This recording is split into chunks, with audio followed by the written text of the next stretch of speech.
One of the most painful things that I see business owners experience once they've figured it out, they figured out the client, they figured out the services, they figured the thing out, and they're looking to grow to the next level. They're looking to scale, they're looking to break through that ceiling that they've been under for so long. They've been bumping their head against it, trying to figure out how to break through. And we have a solution for you. In fact, this is the solution that has proven to work for countless businesses in engineering, construction, consulting, professional services, IT, cybersecurity, you name it. And I'm here with my friend Stephanie Warlick, and we're going to dive into what the solution actually is. How can you get access to the solution so that you can finally get freedom of your calendar and it doesn't have to look like a really stressed out game of Tetris where you just have a few blocks left open and you're just like, I can't breathe. Like, I just get it done. You close your eyes, you just get it done. You break out the emotions because you just think to yourself, you don't have time to process the amount of overwhelm that you and your business are experiencing right now. And here's the thing, you already know you're just about to burn out, if not you're running through burnout. Burnout looks like you're just moving through the motions. Burnout is I'm exhausted, it's taking me 10 times longer to get one thing done. And burnout also looks like my revenue hasn't moved in a few years, and it feels like this is as far as I can take it or comfortable to take it.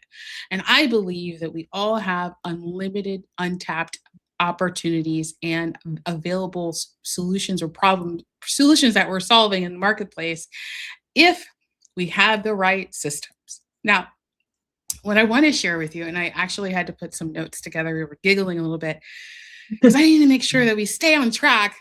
But if you scale your revenue without structure, without systems, something as simple as, just thinking about it, like you brush your teeth, you get up at the same time, you put your shoes on, you tie your shoelaces, you put clothes, like those are systems that you've habitually done that it doesn't require any more conscious effort. Now, what happens if we apply that same practice, those same principles into your business? Now you're not having to use conscious effort to grow your business. Your business is basically running on its own. And if you install the structure without stabilizing your revenue, then you create rigidity without relief is like, oh, I can finally breathe. Rigidity is, let me make sure it's working because I feel like it's going to break because it broke before. And those businesses that feel the most pressure are not the smallest ones. They're the ones that grew the fast without installing reinforcement. And it's not about breaking what you built, it's about reinforcing what you got. I've spent years helping established firms install a structured government revenue stream, an engine actually, into their business so that growth becomes predictable instead of reactive. And I'm here with Stephanie Warlick, who is the founder and CEO of 5 Foot View Consulting. Now, 5 Foot View Consulting is imperative at the level you're at right now because they bring operational expertise alongside a collective of 30 plus fractional C suite executives to help GovCon businesses strengthen their operations, win more work, and deliver with confidence. It's great to have you here, Stephanie. Linda, thank you for having me. I am so excited about the conversation, and so many things that you said just resonate with me right off the bat in terms of helping small business. And I think if you recall, I was in government contracting myself for 10 years. So a lot of what I learned is based in my experiences there. And that's so important today because, there's a lot of experts out in the marketplace that say that they know what they're doing. And so you and your team, you apply what has proven, the lessons learned, the experience. And that's what we can't get from ChatGPT, right? Like ChatGPT only gives us what people have put out in the marketplace. And I think about like I mean, just, well, the entire generation of people who are not comfortable using technology, and their minds are not online. So we're not tapping into those levels of seniority and experience. And thankfully for you, you have, and you're growing beyond the 30 plus fractionals, C-suite executives who have been in those roles, who have Right. experience, who have lesson learned, who know the fastest way to move and help businesses go even faster, but also building that structure, those systems in place. Yeah, it is about going faster, but it is also about incrementally growing in a repeatable fashion. Mm, So systems and process, a lot of smaller businesses hate process, hate that rigidity, hate the idea of being pushed into a box and following a certain way. But yeah. how can you relinquish certain responsibilities and delegate to others while you continue to grow and elevate yourself and do the things that your company needs if you Mhm. can't pass those tools and those resources and those systems to someone else to have repeatable success? And oh, by the way, not just repeatable success, but learn from all the lessons that you've already learned Mhm. and the mistakes that you've made. You give them a map, and this roadmap of process is really that roadmap to say, this is what I know works for our company at this time. And maybe not even just this time, but what I know is going to work as we continue to grow to the next phase. That's so true. And I honestly, as an established business owner myself, I know exactly how it feels. It's frustrating. It's like I was in institutional environment for so long where there's these, bureaucracy and red tape, and I have to get permission from so and so to do anything, and I have Yeah, to, it's just like, oh, I don't want that in my business. Like that's it great. was kind of like a revolution when I broke out into my business, but what I realized is the more money that I made, the more systems that I needed. And I didn't want to realize that. I didn't want to step into that. But what I found is that everything, including my team of 7, including my clients, they just felt like, well, Melinda's accessible all the time. I can just make sure that just I could just call her, text her after a team meeting, and so my team would run the meeting, and then I would get a phone call from a client and they're just like, "Oh yeah, this is what we talked about," like recapping me. And I'm just like, "What?" I love my clients, but there are there's processes, right? And so I feel like there's this evolution. Like we get excited about growing our business. We get excited about the money we make. We get excited about creativity and creating impact in the world. And then what happens next, Stephanie, is then we come to the realization that what we built our business on will not get us to the next level. Absolutely, Melinda. You could not be more correct. I recently wrote an article about how a business is really like building a house and the infrastructure of a house. And when that house, we talk about this foundational set of systems, when that house is built on, let's say, soft land or Yeah. sand, as Mm. you build, the infrastructure cracks and it just cannot stain it. So the more we, I will contradict one thing you said, and it is sometimes about breaking down walls. It is not just building. Sometimes Mhm. you do need to rebuild. You have to go back Yeah. down to the foundation and solidify that foundation. Maybe you've got some water leaks and cracks in that basement coming Mhm. in through. Sometimes you do need to set up a firm foundation Yeah. to rebuild and get to the next level, because what worked and is going to work for the future is not what worked before. Yeah. That's really important to look at that and see that and be open for visionaries and founders to be open minded to say we've got to do something a little bit differently. No, that's a really good point. Like you're breaking them. Like I used to break my bones when I was a kid a lot.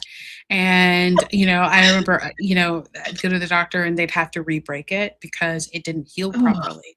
And so you're right. It's like we can't build on something that's fractured and it's not in alignment, right? It's like we have to fix it first. And sometimes that requires replacing a wall, yeah. and making sure that the foundation and the structure are set in place.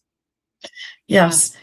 And I believe that sometimes founders don't know what needs to be broken or Mhm. what needs to be necessarily fixed. They think they know what the problem is. It's a market challenge, it's a branding challenge, it's a this person isn't performing challenge. And it is often the outside perspective of looking at things holistically that really helps through root cause analysis and really digging deep in questions to find out what the challenge may be. I got a call yesterday from a client that said they needed a fractional COO, and after I heard them talk, they really need a revenue officer. They've Ooh, got their operations running, but what they have is a wow. disconnect between their marketing and their sales team.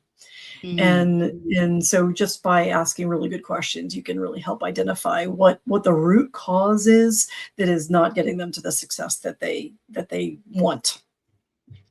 We're talking about founders, and I also want to talk about owners, like business owners and acquisitions, like business buyers. And Mm, because my clients are, they include founders, owners, and acquirers. One of the yeah, things that I hear across the board is they just don't know what they need, right? Like they never defined truly an org chart or an organizational chart of what is in alignment with their vision and the plan for the business.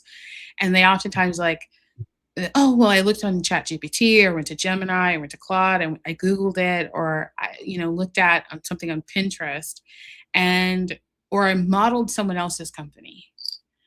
And I often say, well, do you need that? Like, is that what do you think that you need? Well, that's what they have. Okay, so but is that the problem that you have right now? I feel like that's there's like this gray area of not knowing what they need. And yeah, because they're making money, right? At the end of the day, the goal of a business is to make money. And so when we make money, why would we think there's anything broken? Because we're making money. We get to the end result. Why do we need to fix anything? Nothing is broken. Nothing is missing because, well, it's working. We're making money. But what I think I'm hearing you say is like the efficiency to get to that and to be able to, take a step back as an owner and just be able to let the company run on its like systematized, like run on its own. yeah. I'm really glad you reminded me about acquirers and owners as well as founders, because I think a key challenge in that growth and we're making money. I mean, lots of times with acquisition, they weren't making Yeah. money, so that's a whole other bag of weeds. But you started that with talking about an org chart, and I follow the EOS methodology often when I talk to smaller businesses, not holistically, but What's they've the got some what's the really EOS for our audience? thank you. Entrepreneurial operating system. And one of the key concepts of EOS is about having the right people in the right seats. And they do not have an org chart, they have an accountability chart. And so rather than creating a business with an org chart that's all about names and positions and who reports to who, the organizational structure is developed by defining the seats that are needed to get the company to the next level or to operate the Mm, company that they need. So it might be a revenue officer or a CFO or an HR person or 3 analysts, but it's not, I'm going to take this person with regardless of what other skills, abilities, strengths, and desire to be here they have, and I'm going to shove right. them in this seat because that's the title that they have. Mm, And that is a very big mistake that a lot of business owners make. They try and fit people into seats as opposed to defining the seats and then making sure that those people fit in the seat in the bus. When mm, that piece is a foundational piece of making sure the right people in the right seats to run the organization and get it from point A to point K that they okay, want right. to for that quarter, that year, that 10-year period, whatever the case may be, then we're on track to growing the company. We can help them Mhm, get to where they need to be and help founders, owners, acquirers say, I don't have the right team. These aren't mm. the people to help me to get from here to there. Okay, well, let's talk about so something that just when you were saying that, I felt some friction because I know Mhm. what comes next. You know what comes next.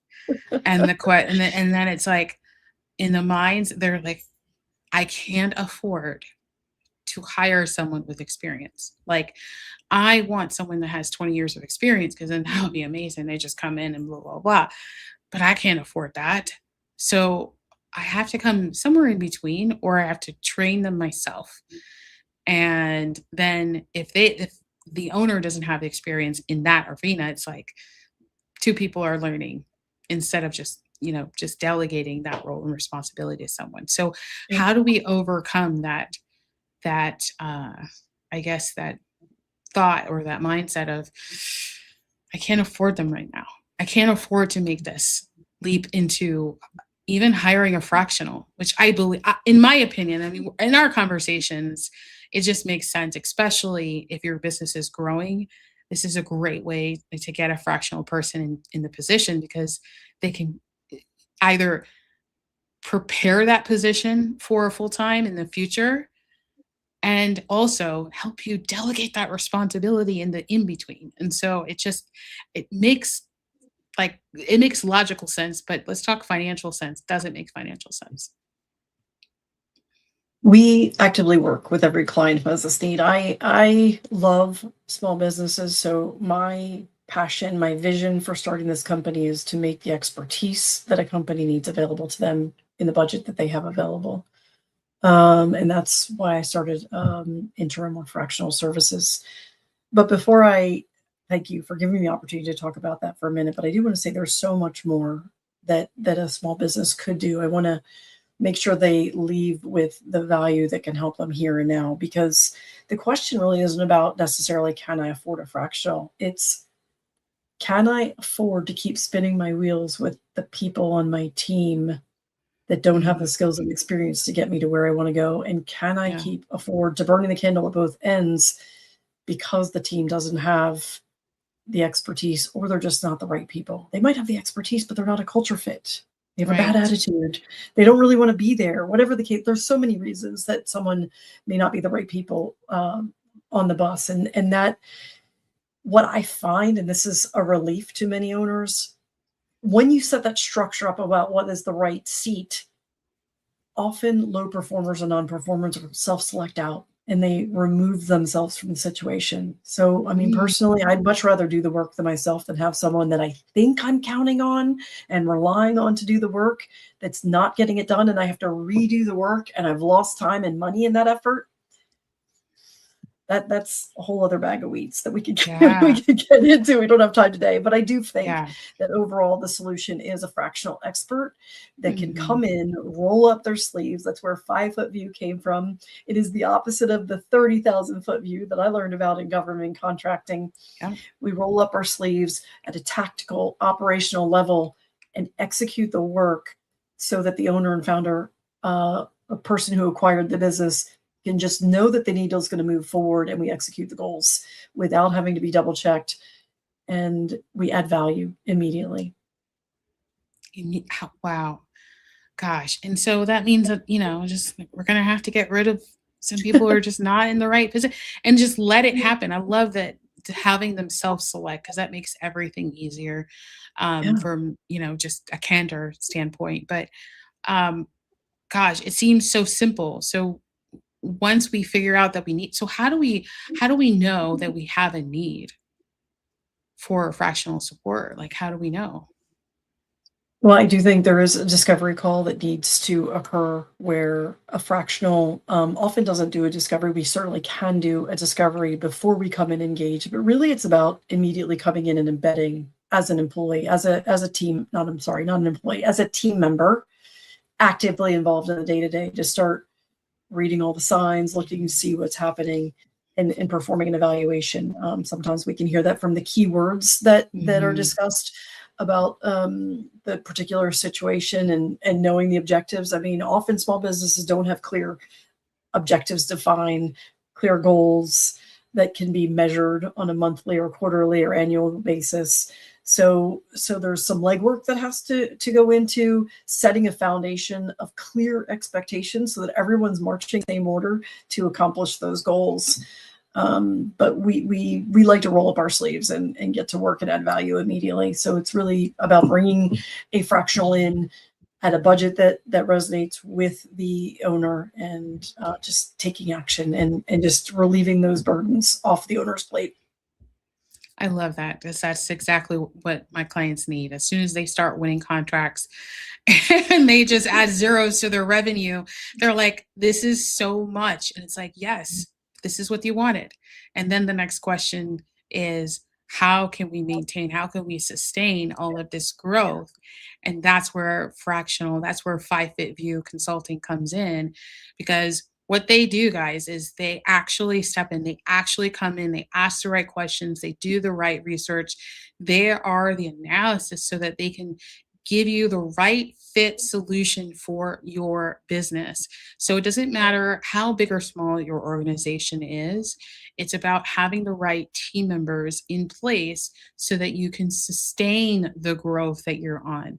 So oftentimes, especially, I mean, I have a client right now who's at 9 figures in business that are, multiple hundred millions of dollars, and they're feeling that pressure where they're just like, we have all the operations, we have tons of staff members, but the problem isn't, a lack of team. The problem is a lack of systems, a lack of structure to scale to the next level. You would think 100 million, they have to have it all figured out, but actually, it impacts every type of business. It doesn't matter how big you are. So, if you are a small business owner, a service business owner, and you're interested in getting some support from 5 Foot View, I highly recommend to reach out to Stephanie. We'll make sure to have her tagged in this replay so that you can get access to it. But definitely reach out. And of course, if you need help or want guidance on how to win government contracts and add a sturdy, steady, predictable leg to your business, just reach out to me directly. You know where to find me. Thank you so much, Stephanie, for being here and just sharing your world with us. Melinda, anytime. Happy to help your clients. Thank you for having me. Take care, guys. Bye.